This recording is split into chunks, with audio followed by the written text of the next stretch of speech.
Okay, so reptile shop story numero dos. There was a time very early on when I started working at Reptilian Haven. I believe I started working there at like maybe 16 or 17 years old, around that time. And there was a large aquarium that had about, I don't know, 5 inches of like soil and coconut fiber on the bottom that we used as a kind of group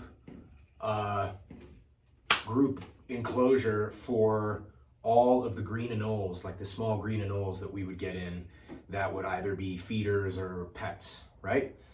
And there was a one particular instance where for some reason I had to just totally take down the whole setup and empty out the bedding and get it ready for something else.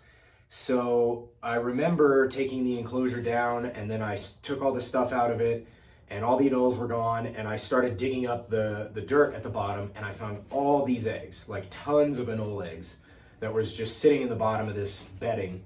And of course, like, you know, they were all wild caught anoles, so all these animals were coming in various states of their lives. And so we had a bunch of ones that were imported gravid across the months and weeks, and I'm sure this happened all the time everywhere. And it just laid eggs in the bedding, right? So it was super cool. But I decided, I was like, oh, we should try to incubate these. How cool would that be to see hatching anoles? And there were two things that happened. One is, I remember kind of getting a little bit of shit from all of the other employees because they were like, anoles suck, man. They're lame. Like, whatever, dude. And maybe not everybody was exactly that way, but people kind of, you know, poked fun at me for it, basically, which I totally understand. And so that was interesting, but I decided to do it anyway. And, you know, I put them in a container with vermiculite, and, you know, later on, maybe 5 weeks later, 6 weeks later, a bunch of them hatched, right?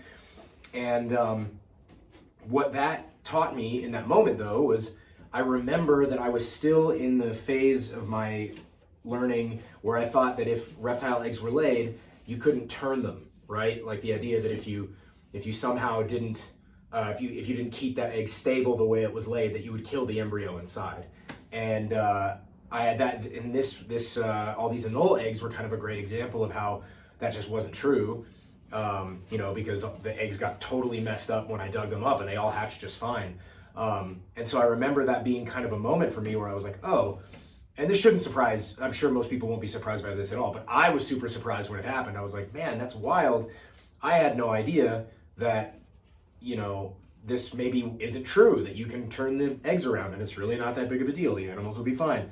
And so I just remember that. It was a nice moment. It was one of those things where you start to realize, oh, yet again, I am reminded that not everyone who tells me something with good intentions is right. So it was a cool thing, and it was another example of a lot of learning that I got to do while I was at that reptile shop, for all of its good and bad, you know.